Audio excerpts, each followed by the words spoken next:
Well, hello, everyone. Hey, what's up, everybody? The Daves are in the house, including Dave Stott. The Daves are back. Oh my gosh. How you doing, Dave? You know, I'm doing okay. Yeah, I feel bad because we haven't done this for so long, eh, Dave? I know we missed out on a March, but yeah, it's been about a month and change since we last chatted. How have you been? I know you went on a little road trip. Yeah. So my partner, Mark, one of my two partners in Triple Root Bonsai, we're going to talk about in a moment. Mark and I had a chance to go out to the West Coast, and I got to see my new best bud, Nate, who is up in Sequim, Washington. Nate's online here tonight. Hey, Nate. And he and his lovely wife kept me for 2 nights and fed me and took better care of me than I take care of myself. And it was fantastic. And then we went down all the way to the Huntington. And so saw some amazing trees. And I know today you're going to talk a little bit about the Atlantic Bonsai Society Spring Festival, I believe. Oh my gosh, that's fantastic. Inspired you a bit. Yeah, right?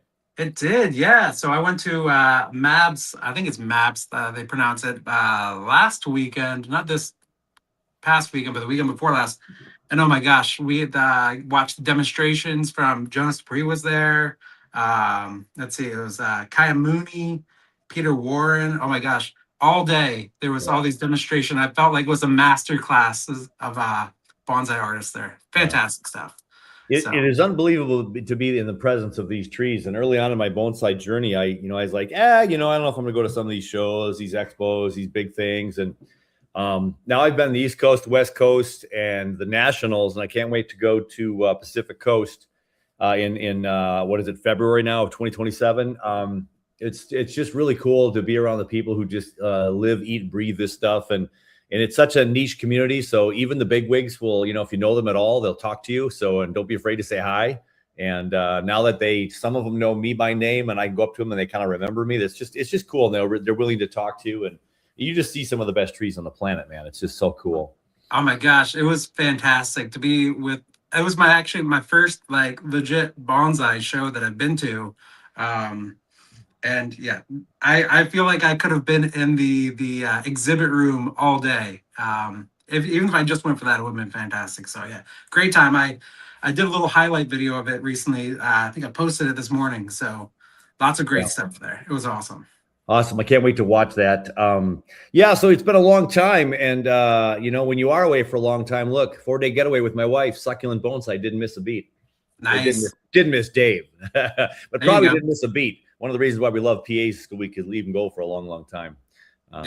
It's awesome. Life's been busy. Life's been crazy. My video. So here's my story, everybody. And whether you want to hear it or not, real briefly, if I can do that, I know it's hard. Put the scissors down, Dave. Is the West Coast trip is all on video. And as I was editing, out at Bonsai Acres in the trailer, my computer just wasn't receiving the stuff from my external hard drive. So my external hard drive, I think all the images are on there, but I can't have access to them, and it won't talk to my computer now. And everything in my life with Bonsai Acres is on that drive. Oh. And so a buddy of mine says, bring it over. He says he can take a peek at it. But even the intro to our show here, Dave, is on that drive somewhere. Oh, man. And so then I had to recreate this little intro for us today without your picture from my niece who drew those, painted those pictures for us. But anyway, so life has been all over the place, crazy busy. A couple of workshops already with Triple Root, my buddies, and Minnesota Bonsai Society. Just this past weekend, 2 9-hour days of just nothing but working with people and trees. So I'm tired. It's spring, and I haven't even hardly touched my trees. So that's the sad part about it. So maybe we'll talk about some of that today with those who join us in the chat and ask some questions. And maybe we'll talk about that a little bit with Alan too. So any other updates from you, Dave, before we bring on Alan? What do you got? Let's see. I mean, been working on some trees, not as much as I wanted to. I think I was hoping to do a lot of repotting this season, but I only got to maybe, I would say, a third of the amount of trees I wanted to repot. But you know what? There's always next year, and they can marinate in the pot for a little bit while. Right. It's always next year. So I'm going to show you the one pot I brought in today, one tree. So, I haven't gotten any of my trees. And this is one of my trees that does not look good when it's naked in the wintertime. Okay. But look at what 2 or 3 weeks of growth can do to a trident maple tree. Oh my gosh. So this thing has a pretty lovely Nabari. It's got a really nice spread down there. It's a tree I got from my buddy Mike a year or two ago, and it's got a little bit of oddity with the top, but when you had it hidden by leaves, I mean, look at that thing. Wow. About how old roughly do you think that one is? You know, I don't know how long he's had it. I want to say he's been working on it for between 5 and 10 years. Wow. And I don't know how much older it is than that with that big Nabari. I mean, the bottom of that Nabari is about like that at the root base. It's almost, if it's any bigger, I don't think I would like it personally. I'm not a pancake fan. You know, those real flat pancakey type Nabari. I'm not into that look. And this one's the widest tree I have. And it just looks like it's kind of naturally bulging out of the ground. And I think it's pretty cool. So we'll see if we can now get the top up. So a lot of times we talk at workshops, and you know, Peter T really preaches this in his workshops, and you know, almost everybody who's done this for a long time. If you're developing a tree like this, you know, we put it in the ground, think of the trunk, or put in a bigger pot. That's got a pretty cool Nabari now. So I don't really care about the bottom of this tree anymore. Now we start working on the top. And if you saw this thing naked, there's like 3 branches on it, just 3. Now the fun begins, right? And now the fun begins. We got to do all that kind of stuff. Well, very cool. Let's introduce Alan from Triple Root Bonsai, and we'll fill people in about what this thing is all about, shall we? I know. I'm very curious about it all. Hey, Alan, how's it going? Very curious. Everybody, here's Alan. Alan, hey, how you doing? Oh, can you hear us, Alan? Can't hear you. What's up, guys? There he is. I'm doing good. Good. Alan is. You can't hear me? You're soft. All right. You're just soft. There's a real delay on my end. There must be. Oh, okay. Yep. Oh man. Alan and my other friend of ours, Mark, and I developed Triple Root. But I'm gonna let Alan give his version of it. Alan, what is Triple Root Bonsai for all the people who know? Well, at least me, and now you. What's going on?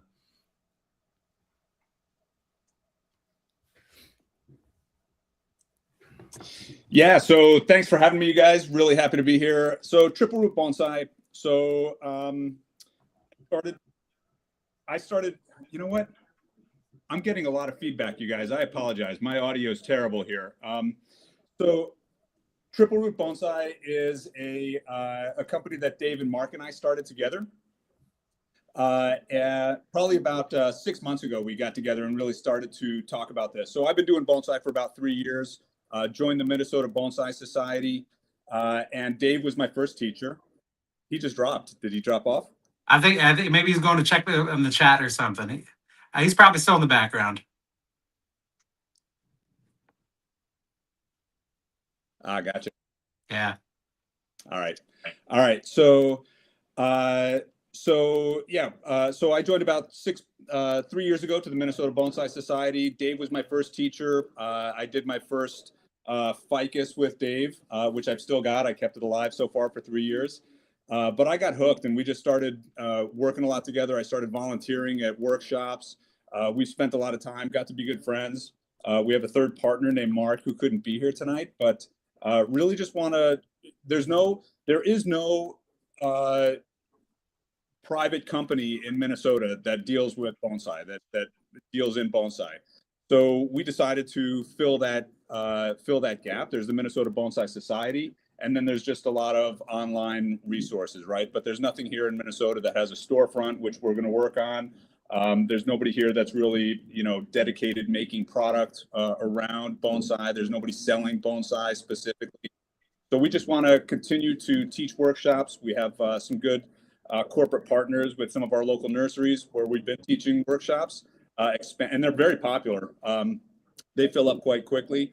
And so we just want to continue to expand it and grow it and have people come in and learn about bonsai and work on trees. And it's just a blast. That's awesome. Very cool. And you make your own like epoxy pots too. I think I saw one of your pots there. Is that right? I do. Yeah. So I've been making epoxy pots. I thought it was just I've always been doing woodworking. So this is just a natural extension, just like bonsai was a natural extension of a gardening hobby that I've had for about 20 years.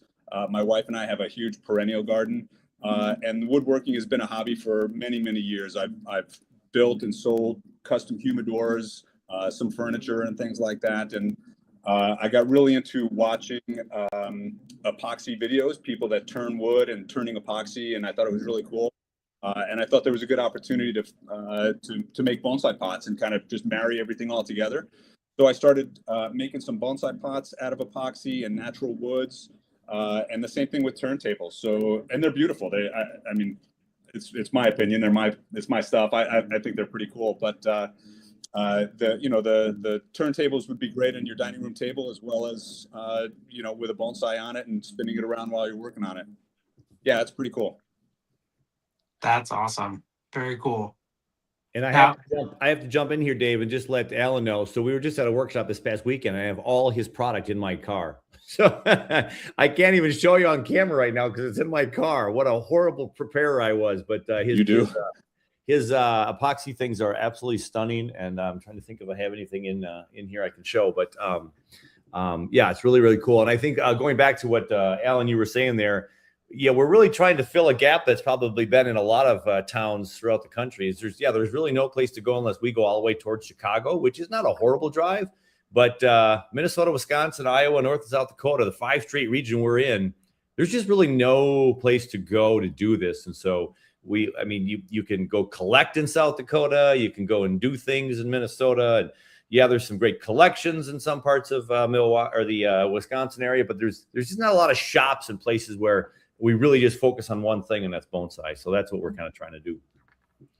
So how's the reception been for you guys so far? I mean, it's pretty fresh into it, but.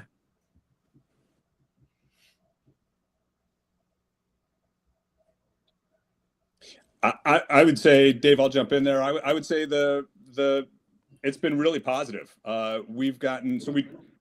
We just launched our Instagram channel 2 days ago. We've got now 15 followers. I don't know if it's a tidal wave yet or not. I don't know if we're going viral anytime soon, but we're posting things. We're advertising a bit. We've got a lot of good response on our workshops. We get really positive feedback about the workshops. So yeah, so far so good. I think there's a lot of people that would love to have a store here.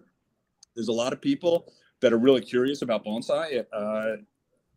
So we're hearing that from the folks that are joining us at the workshops. We're seeing that at the nurseries, and we've just got a lot of ideas. We've got a lot of enthusiasm and energy, to just keep going and keep expanding and keep bringing it to a lot of people who haven't seen it before. That's awesome. Do you guys think that I know we're early in the game, but you think a brick and mortar store is coming up soon, or you think it'll be online for a bit? I think we're going to be online for the rest of this year, and we're really trying to establish some relationships with some of the nurseries around town. We've got one of the biggest in the metro, and now we're going after the second biggest. And then we're going to trickle down from there. We have vineyards, we have breweries, we have places that we're in contact with. And so we'll be a mobile workshop unit for now. But yeah, the intention is perhaps by February of next year, we might land on a little storefront. So for the spring rush of 2027, people come on and get some of the supplies, from pots to perhaps some wire and tools, but pots, soil, and trees. And it's hard.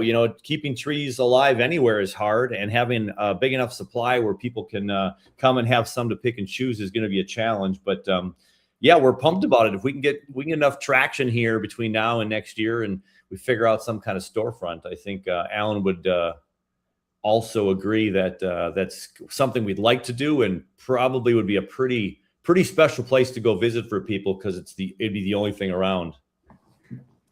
Yeah, that's amazing. Yeah, because even just thinking where I'm at here in Pennsylvania, I can't think of a brick and mortar place, or even anything around me within at least 50 miles or something like that. So that's awesome. That's very cool. I'll let Alan jump in here.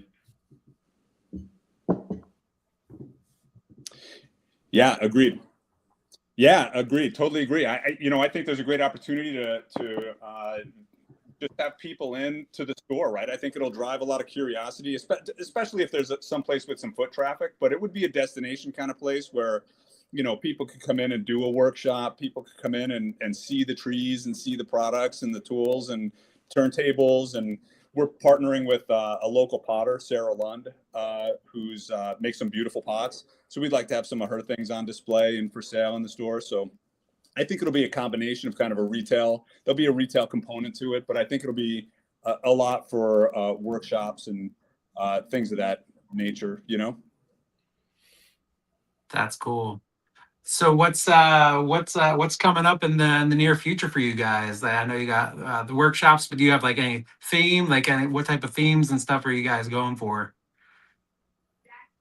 Well, while Alan thinks about an answer to that question, I'll add in here too, is that this, Bonsai Acres hasn't gone anywhere. And so hopefully a lot of the trees that'll be in the ground at Bonsai Acres will be trees that people might go up for more of a destination bonsai retreat type thing. And we can have some camaraderie around bonsai up there. People can, flag a tree, maybe dig it out in a year or two, or maybe people who come to Triple Root will be able to, have a field trip up there to Bonsai Acres. And so, the Bonsai Acres hasn't gone away. It'll become kind of the nursery that supplies Triple Root, as well as other trees and people across the upper Midwest, at least.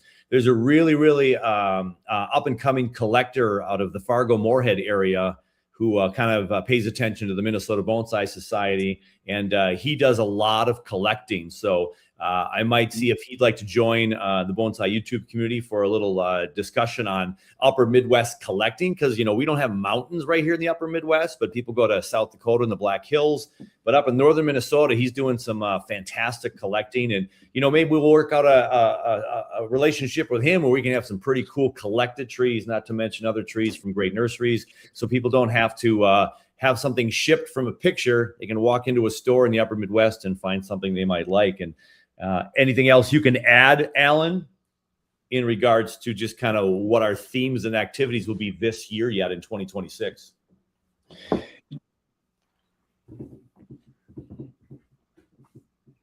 Yeah, I think it's more workshops, right? Where, some of the partnerships with the nurseries we're pitching the idea of like a pop-up workshop, right? Where we can have a table out in the middle of their nursery, out in the middle of the gardens, and be working on bonsai so that people can go buy a tree from the nursery, bring it over to us and do a one-on-one workshop right there with us. We can help them style and create a bonsai right there.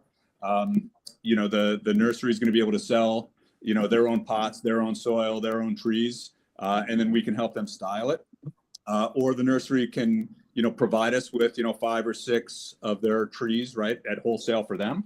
But they could provide some of those trees for us, and we could style them and then resell them for them as bonsai. That's cool. That's a great idea. Man, it sounds like you guys are having a blast here. I'm jealous. I love this new venture you guys are going on. I'm going to show you my first ever pot that I made now, Dave. So our potter friend Sarah Lund had the 3 of us over to do some sampling on homemade pots. And I don't know why I went for yellow. I was looking for some kind of yellow to maybe reflect some the coloring, the different leaves. Look at there's Alan. So Alan made that. I made this.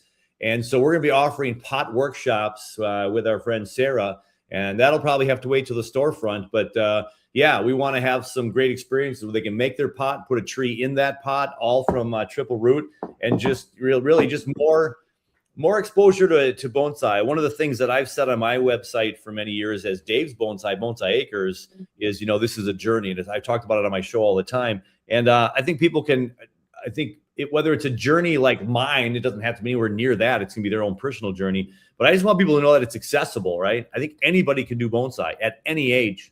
At the workshop yesterday, we just had a wonderful lady who came up to me after the workshop, and she's a lady who reached out to me and she said, Dave, is it okay if my husband comes because I only have one arm?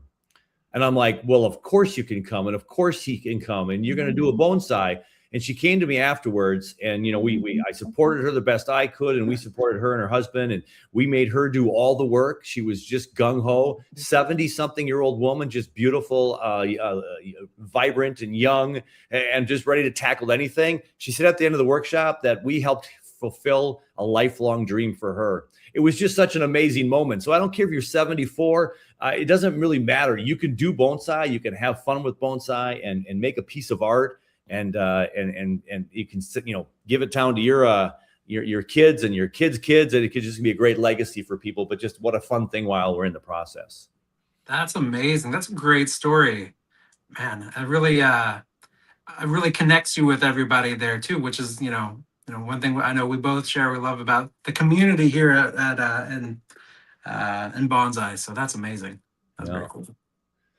Steve, let's put Steve's message on here. Steve tries bonsai. Another Steve. A lot of Steves and a lot of Daves. What's going on in this world of bonsai?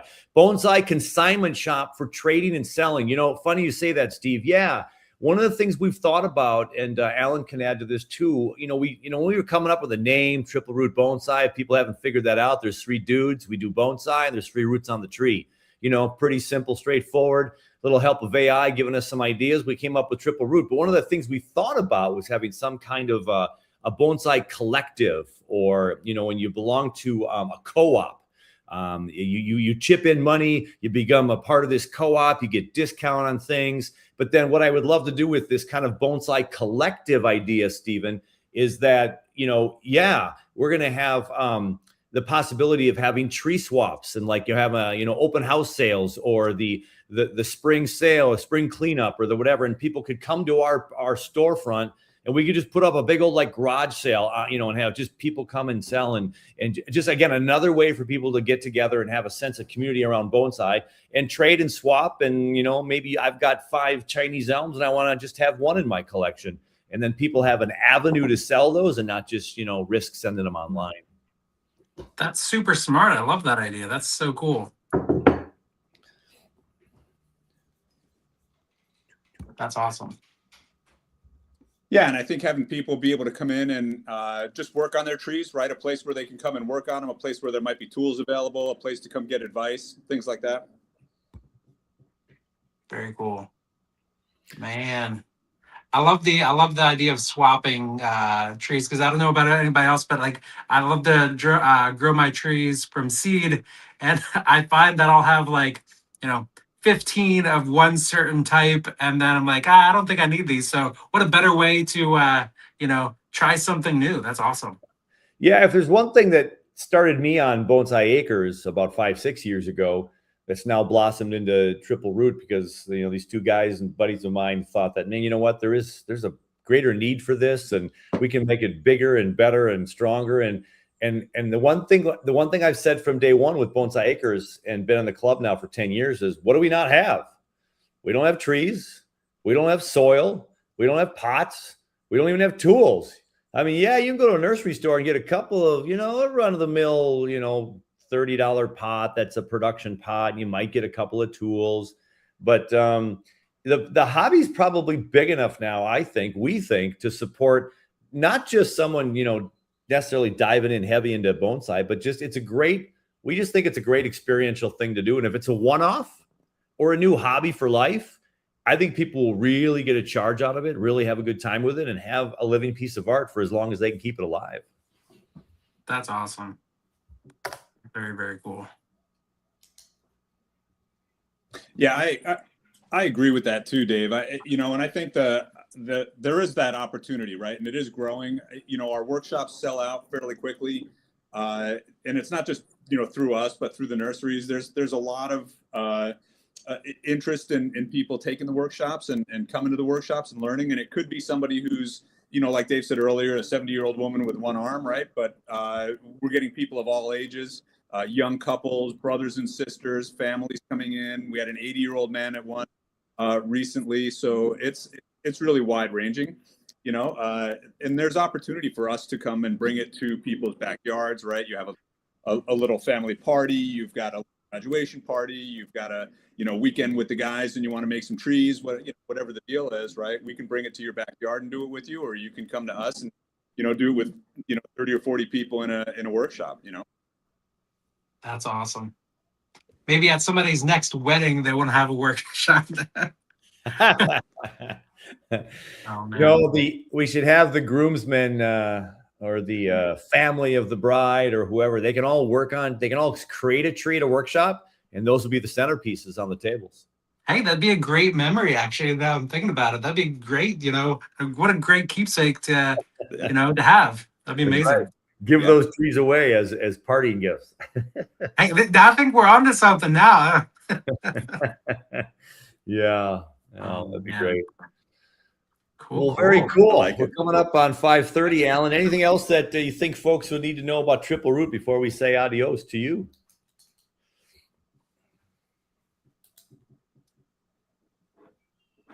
You know, check us out online, check us out on Instagram, and there's always something happening. We're going to try to post and keep people up to date, and, you know, have a tree of the week that we're going to start featuring, and, you know, care sheets and things of that nature. So, you know, stay connected, pass us around, and we'll talk soon.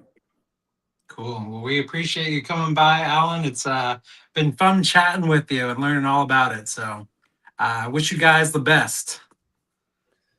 Thanks, Alan. So there, right there, is a turntable from Alan. Just popped up on the old Instagram account, just trying to promote what we got going on. So that is about a 1 to 2 inch thick turntable with wood chunks in there with the color orange. It's a Lazy Susan for your bonsai tree. So check us out online, triplerootbonsai.com. And Alan is having a blast with this. And so it's just one of the few things we're going to start to offer with Triple Root Bonsai. So there it is, a little weird picture on my phone, but I thought I'd show you that. Alan, take care. Thank you. You can stick around, of course, and join the chat group. I appreciate having you there. And our buddy Mark says he wishes he could be here, but he'll watch this later and then tell us what we did wrong. So thanks, Alan, and we'll catch you on the next one. Take it easy, Alan.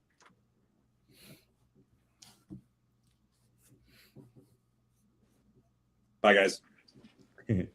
All right. So apologize for the delay there. A little weirdness with, I'm not sure, you know, here he's closest to me than anybody else on the stream. Dave, you're not delayed, and he was. So that's all right. Hey, technology, right? Technology, that's right. So yeah, that is Triple Root Bonsai, and super cool.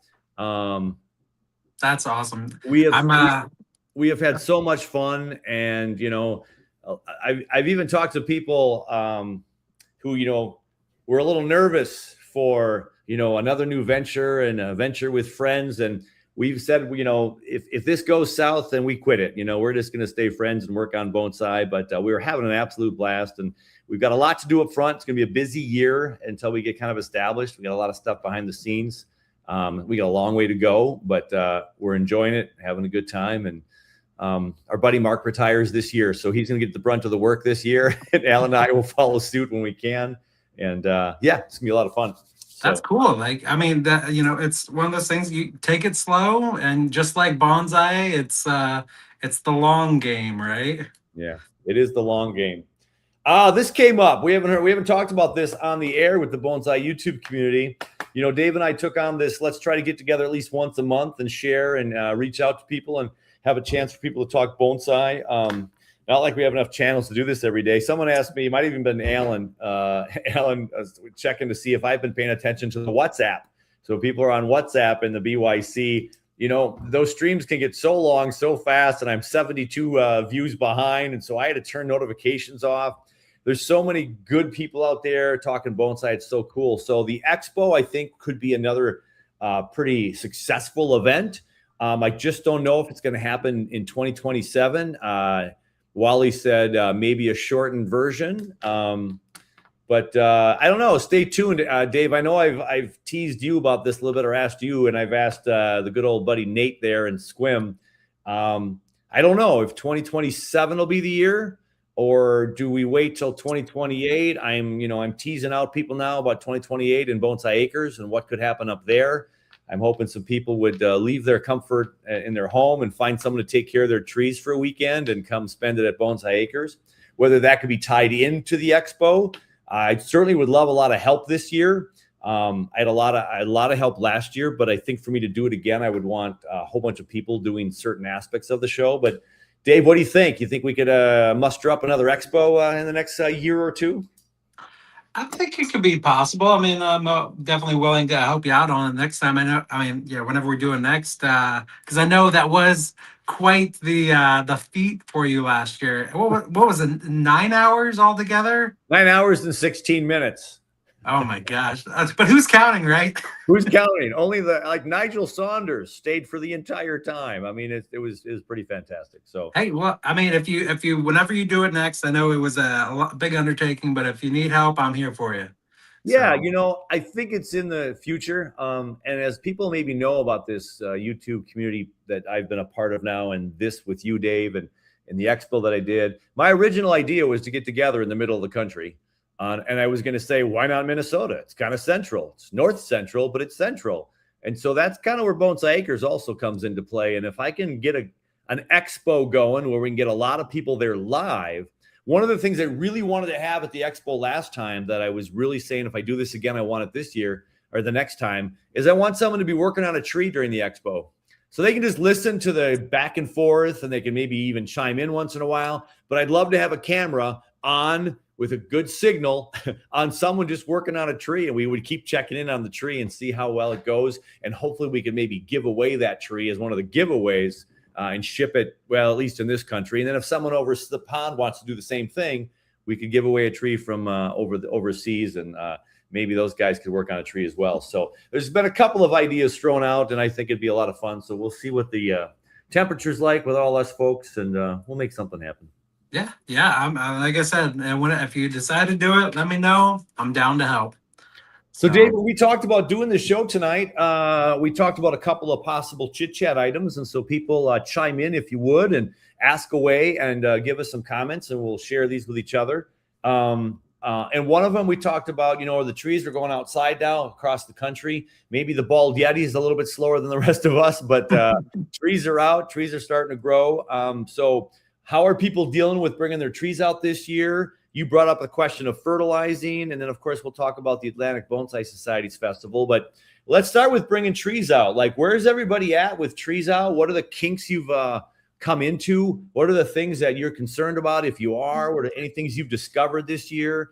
And Dave, if you have any answers to these two, you can start it off. The Bonsai Shuffle. We affectionately call the Shuffle because it could, in Minnesota, get below freezing several times between now and May 15th.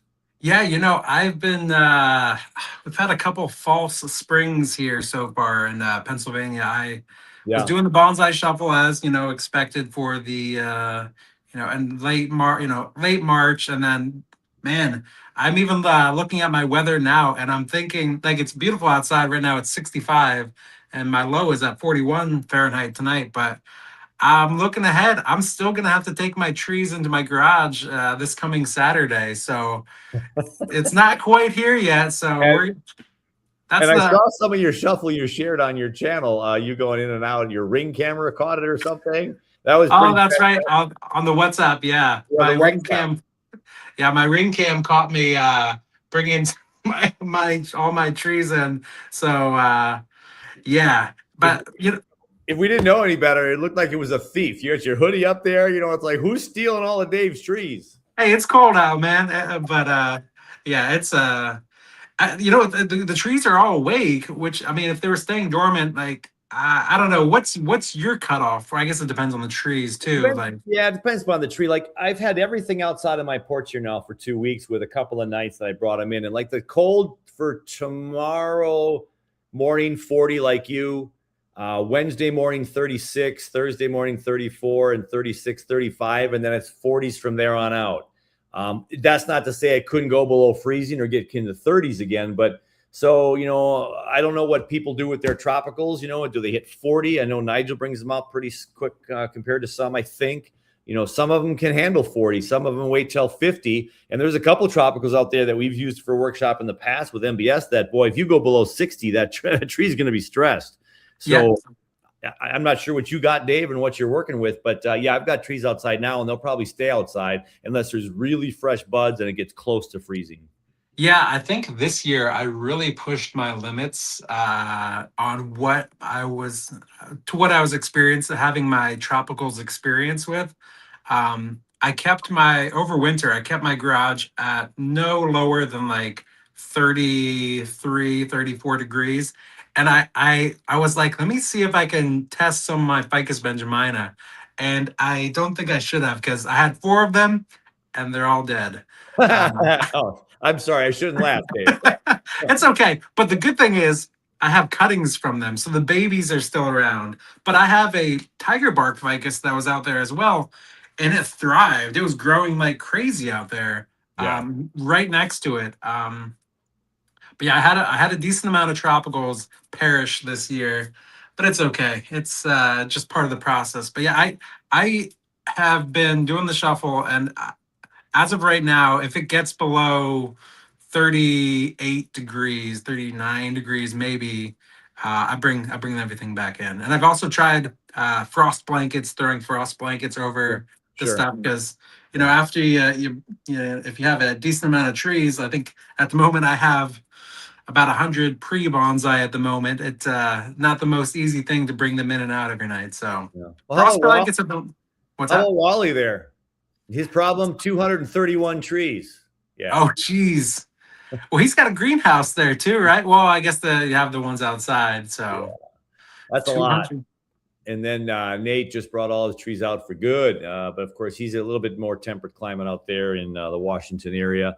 He's probably not going to get some of those cold nights. So very, very good. Yeah, it's if you have 6 trees, the shuffle's not bad. If you have 60 trees, that gets pretty hard. And again, some of the hardy trees, the biggest issue that people in the beginning forget, of course, is it's not so much the 40-degree weather. The trees are slowly waking up. It's just one, if it's frost, hard freezes on new buds can kill some things. Your tropicals, of course, aren't ready to go out in many of those situations. But if you've had your trees in cold storage and not much light and you put them in full sun or anything like that, that's where people have to be careful. And so in the workshops, we're constantly reminding people that, yeah, when you have you just repotted a tree in the spring and it too cold, the temperatures might zing it and it might not be in a good state in a couple of weeks or the rest of its life for that matter. And then, if you got full, real beautiful sunny days and it's 70 and hot and sunny and windy and the thing's been in the darkness for 5 months, that's not a good thing. Yeah, and actually a good example of that is that I was a little foolish in my recent endeavor. I had right over here, I usually have a avocado tree that I keep in my office here during the winter, and I brought it outside. I brought it home and put it outside, but I put it in the area that gets full sun, and some of the leaves browned up a little bit, and they're going to get nice and crispy soon. But there's other leaves. Luckily, I was able to shift it over to the side before it got any damage. But yeah, you got to watch out for that full sun. Yeah. So always learning. Always learning. Yeah. Dave's porch survived 35-degree nights. The soil was very dry. So yeah, you have very dry soil. You're not going to have a lot of moisture freezing and things being awful. Those ports, though, if you freeze those leaves, you're gonna be in trouble. I got a whole shipment from Weigert's. It was still pretty early this spring, late winter, but we had a nice warm spell and a couple of leaves just kind of I think cold damage fell right off, but they lasted pretty good. Yeah. What else is interesting is I had in one of my pots, I had some terracotta pots that I picked up recently, and I had them in a little tray over top of them. And one thing is I left it out on a night that we went below freezing, and the terracotta pot that was in the tray and there was some water in there, it broke. So that's another thing you got to keep an eye out for. Yeah. Is if you got some water on there, it'll do a number on your pot. Yeah. Absolutely, stuff to consider. And of course, some people don't even, have to worry about maybe this stuff. But up in Minnesota here, we're like always asking potters, like, is this winter hardy? Is this Minnesota hardy? The pot, not the plant. Yeah. But is the pot been fired at a high enough temperature that creates whatever the phrase is, I always forget, vitrified or something like that, to make sure that those pots don't have, what is it? I mean, it can't soak up any moisture and expand, contract, crack the pots, whatever. So gotcha.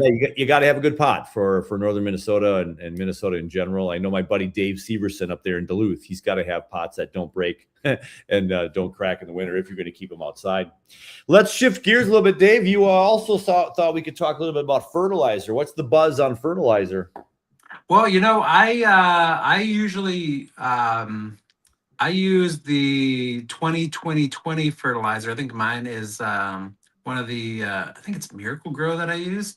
But I got that tip from Nigel Saunders that he puts a little bit in his watering can every time he waters it. And I was probably going to be starting that soon. And I use mine across the board, but I think I want to mess with my recipe a little bit, because some of my, specifically like my apple trees, I have some apple trees that I grew from seed, and I just feel like they're not growing very well. So yeah, what do you use for fertilizer, or does it vary? It varies, but our club has had the wonderful opportunity to have Andrew Robson through a couple of times in the last couple of years. And my buddy Mark and I, when we were on the coast, we were in Portland, we saw Andrew Robson's collection. And he is the guy who has what's called a dosatron. And so it's just attached to his hose. And he's got a 5-gallon bucket with really concentrated Miracle-Gro. And he puts Miracle-Gro on his plants every time he turns the faucet on, because it's injecting some Miracle-Gro into the hose to go on his plants. So he says in his video, a recent video he just had out about fertilizing, or a fairly recent video, but he's mentioned it again, I think, in another video, is a couple of things people do in the wintertime is they don't water their trees enough in the winter and early spring.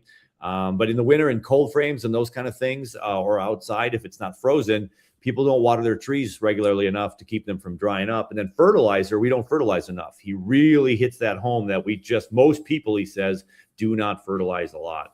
Enough. And so that's one thing we have to be careful of, is maybe under fertilizing if we want really, robust trees, good coloring, and all that kind of thing. But we also have to throw that caution out to be careful.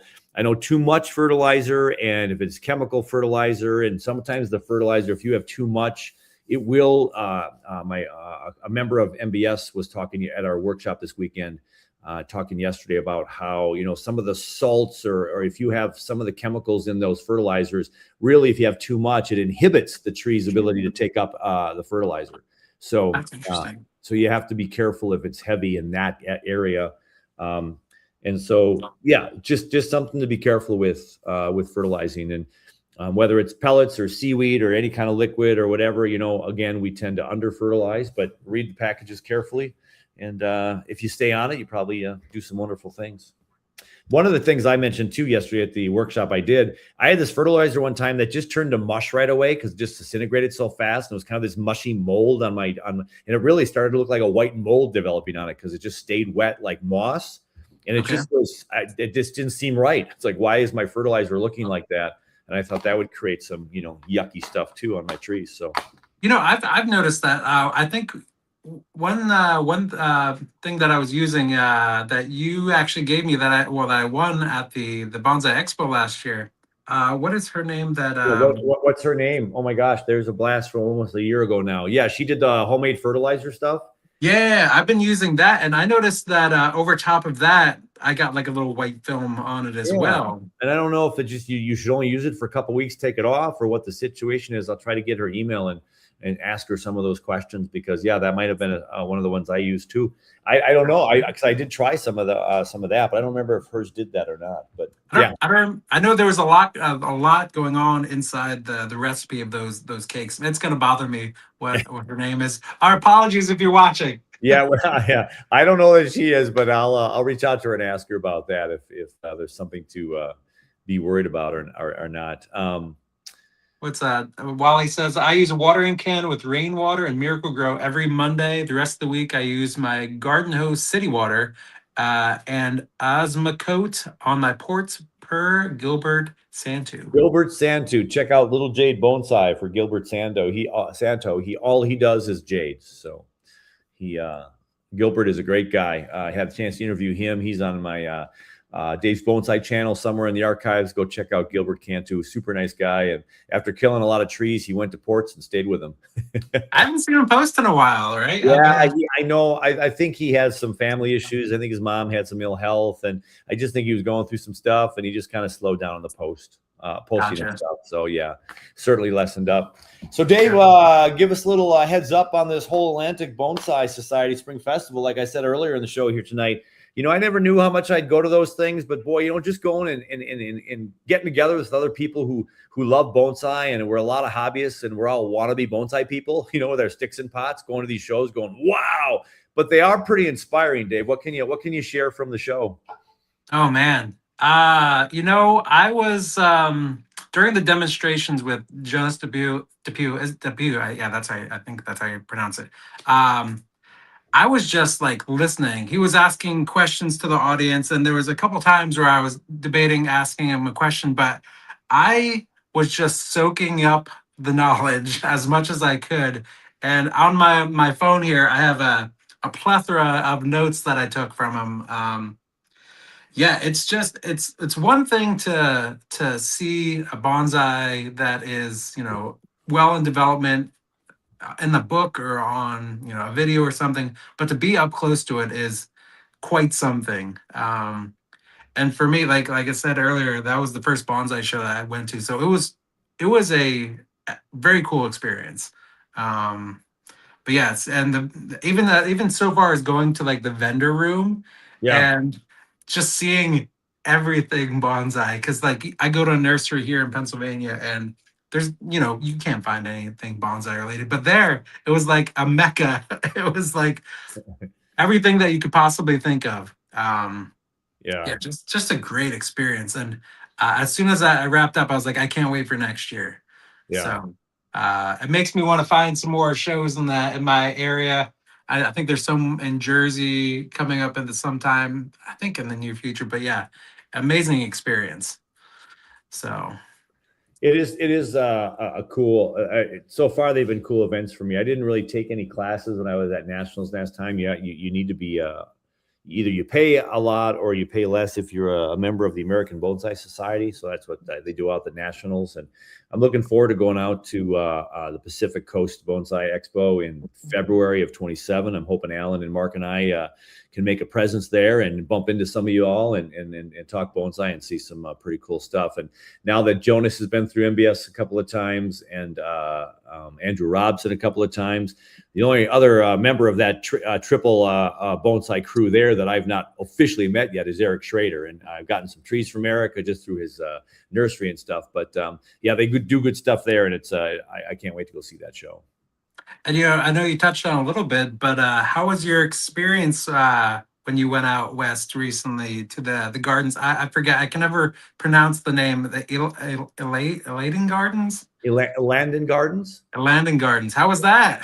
That was pretty amazing. You know, Nate's online here, and I got to go stay with him, and Nate gets to go out there every Friday. Nate, you should give us a couple of tidbits as to, you know, what you love to do about your time out there, but don't give too much away because I do have all your footage, Nate. I do have the footage from Nate's interview. I interviewed Nate, and you know, it's one of the things about Dan Robinson is Nate will talk about this, that he's I don't know if Nate would say he's underappreciated or maybe he's disrespected sometimes, or maybe people just have the wrong impression of him. Some of those ways of thinking about Dan, he just thinks outside the box and does his own style and does his own thing. And he says some very controversial things. So one of the things that we'll talk about when I interview Dan and I get that video edited is he talks about a very controversial topic about not repotting trees. So now everybody listening to this right now or watching it later, it's like, what? Rewind that. What did Dave just say? He doesn't repot a lot of trees. Wow. And that's interesting. It is very interesting, but you have to understand when you walk through his property. Like, for example, I'll show you on the video when I have it edited where he shows me this tree that's on the ground. It's on the ground. It's in a bag that was collected in, you know, when people collect out of the mountains, whatever, and they bring it back in a bag and it's got all the original soil in there and they go bring it to their property and put it in a box, perhaps. He's got a couple of trees in bags out there that have never been taken out of the bags, and they were collected 25 years ago. Wow. Now, but here's the thing. If you know anything about Yamadori and the things that people collect of size, and they're beautiful, and they make them, you know, they spend 5 to 10 years, you know, prettying them up for a show, and they're magnificent, right? And Mother Nature did all the work. Now, this is not me saying Dan didn't do any good work. What Dan does is he does a lot of carving, a lot of manipulation, a lot of bending, cracking, twisting. He does stuff to trees. But there are a lot of trees there that are of the age where, yeah, we wouldn't repot them every 2 to 3 years like a developing tree. You might repot that once every 10 years. And then that's only a few times in a half a century, right? So, and what, I don't remember the term he used, but it'll be in the interview because he does say it, but and Nate would know it. But these trees are so old and so, you know, kind of in that ramified stage and kind of that stage where we just don't want a lot of growth anyway. And they're just like stagnant. They just stay in that shape. They stay in that form with just the smallest amount of growth every year for the next 20, 30, 40 years. So yeah, he's not repotting, but every tree he has in his collection, whether they're 10, 25, 45 years ago that he collected them all, they're beautiful trees. They're far more beautiful and stunning and developed than I'll maybe even ever have with my I-made trees, because a lot of them are collected. But it's not to take anything away from what he does, because he's put a lot of trees in the ground. He's let them just grow for decades. And then he mashes them up, cuts them up, lets things die, does this. And it's absolutely phenomenal. So he's got a lot of years of wisdom and experience. And you know what? It's worked for him, right? It's something that his trees have stayed alive, and they look amazing, and it's more natural. It's a little, as much as he carves them and chews on them and does all the things he does, it's not this perfectly traditional Japanese style tree, but that's not what he's after. And that's part of his bonsai journey. And that's what I love about it. Right. And he does what he wants to do. It's amazing. Like, I think it was Nate that posted, did he post the picture of the landscape too? Like, just the giant rocks that are in this garden there. Yeah. Well, and he has trees that were like dead trees, like giant, like redwoods, or, you know, he's got these like sculptures of, like, he just brought in on a big truck this 50-foot down tree, and he just laid it on his property like a down tree, right? He brought in a down dead tree. And it's part of the organics of this, you know, this bonsai small trees, these great big redwoods. The ones he planted on his property in the 90s are about 60 feet tall. Big old redwoods, but they're just 60 feet tall, not 260, but they're stunning. So yeah, the before and after pictures of his property are pretty amazing. Wow, I can't wait to see your time out there. So hopefully you get that hard drive repaired, and we get to all see it sometime soon. Yeah.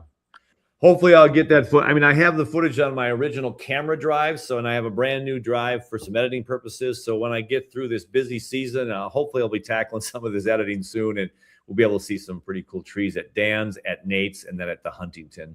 I didn't take a lot of footage at the Redwoods. I just was there for a quick little short and hanging out with Mark, and we walked down by the river in one area. But yeah, we got at least 3 episodes coming your way. The first one will be Nate's. Nate, be ready for it.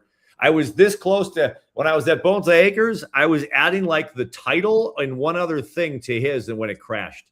Oh, I was like really like an hour from posting Nate's. Oh my gosh. I almost cried, and I've sworn a lot since, and I hope all the footage is on there, because that's everything on Bonsai Acres in the last 3 years. So, well, let's knock on wood that everything goes fine. Yeah. There you go. Oh man. So, did you freeze? I lost you out. You're back. Gotcha. Sorry about that. I was pushing buttons and getting some people's comments on here. Do what you like what you do. That's true. That is what I do, my friend. So what do you got going on in the next month or so? What's Dave's bonsai life like? Well, I've got about 6 weeks left as a teacher, and then look out, right? I've actually purchased some of the wood for fence number 2 at Bonsai Acres, a little precursor to what's to come. So I'm going to work on fence number 2. I've got a couple of trees to put on the ground. Well, I've got more than a couple. I still have about 50 plus trees to put in the ground this spring. Wow. Oh my So gosh. I've got to try to do that soon. Alan might be coming up to join me with Mark in the next couple of weeks, or we'll see. Hopefully by the end of June, because by that time I should have everything in the ground. But then we'll do other things at Bonsai Acres, like work on trees and just have fun. But yeah, so that's the first line of business. And then, you know, I'm going to be applying for my permit to build my cabin up there. So, woo, that's big. Yeah. So those of you who've been following the bonsai journey up there, yeah. Did I lose you again? I don't know. I think I lost you. Hello? There he is. Got your back. Hopefully I'll be breaking ground. So that's pretty exciting. That's amazing. That's huge news, man. That's great. Jeez. Wow. So you'll be a busy bee this summer. I will be. I don't know what else I'm going to do up there, but I know the cabin will take a lot of my time, but I'll only be able to do that in chunks though. I'll be able to work on the footings myself and the floor myself. And then I'll need a lot of help, right? I need to put the walls up and a roof and windows, and it's going to take some stuff. So, yeah, but I'll be able to probably get most of the footings done and, and plumb all that up or get that all nice and squared away and get the floor going. But if I have people who are free on a weekend and want to come join me, I'll certainly have them up there. So. Well, hopefully you fit in some walks in the woods and some kayaking in there and as well. Absolutely. I really look forward to that. When the river opened earlier than I expected this year, and I almost took the kayak out, and I went, nah, I'm just going to wait till it gets a little warmer so the water's not, 40 degrees. It says, Dave here from Eric, when you say 6 weeks left as a teacher, just this school year, Dave, I'm looking at 2 more years. So my buddy Mark on our road trip out west convinced me to get the old retirement countdown on my app on my phone. So yeah, a little over 2 years. So June of 28, I will be retired. And so there's a good year to remember. 28, I'm gonna be retired, and then that year, Bonsai Acres retreat. I'm telling you. There you go. Hey, what better way to celebrate, right? Well, we're gonna celebrate. My retirement party is gonna be come on up and let's talk bonsai up at Bonsai Acres. Hopefully around October-ish, when it's going to be beautiful up there, good temperatures, good color, and just, yeah, good people. So. Well, you let me know. I'm down. All right. I got a few people. Nate said earlier I'm there. So Nate's already committed. So I have a party of 1, possibly 2. There you go. Alan and Mark are in my backyard. So if they don't come up, I'm quitting the business. So we gotta get some people up there. Man. Have a good time. Have a real good time. How about you? So summer project at all? Let's see. So I have some trees that are still dormant. So I have more repotting to do. Just maintaining. I'm in the new place now, so I'm thinking about staining the benches a little bit. Nothing too big for a summer project. Just keeping status quo, keeping the trees healthy and alive. Yeah, nothing too crazy. But yeah, just keeping on. But looking forward to a nice growing season. Absolutely. So, and just watching the trees develop, So it's one of my favorite times of year, hands down. I mean, to see things popping like they are right now, it's just this tree behind me, and it's so cool. Yeah, it's nice after the winter to finally see everything starting to wake up and not looking at like a bunch of dead looking trees out there. And hoping they all wake up, right? That is true. Yeah. Oh, sure. Man. Well, cool. We were coming up on an hour, Dave. We could probably shut this one down. We want to thank everybody for hanging out, and we will see what happens in May. It is a busy month for me as a teacher, but we could probably make some Monday evening go again, or try to get a little earlier on a weekend and get some of those folks overseas to join us again, and have a little fun. If anybody wants to talk about a specific topic, why don't you go ahead and send Dave an email or myself an email. So Dave's email is right there on the old television screen or your computer screen or your phone if you're watching that way. dreamingofbonsai@gmail.com. And then, of course, bonsaiacres@gmail.com for me. And you can also connect me now. I don't have a banner for this, but you can get a hold of Alan or Mark or Dave, which is actually David, for Triple Roots. David at triplerootbonsai.com, or Alan at triplerootbonsai.com, or Mark at triplerootbonsai.com, and we'll get your triple roots on. That's awesome. Well, yeah. Wishing you guys the best on this new adventure you got going on here. I'm sure it'll be great for you. I think we have a lot of people rooting for us, and it's kind of a soft open in the last couple of weeks, but I think we're going to hit the ground running, and yeah, we're going to have a blast with it. Cool beans. Well, it was a pleasure chatting with you. Pleasure chatting with Alan. And yeah, unless you got anything else, see you next time. All right. We will sign her out. We'll end up with a little bit of music here. Whoops. Let's get rid of that one. Let's put this back on. And we'll catch y'all later. Have a good one. Adios.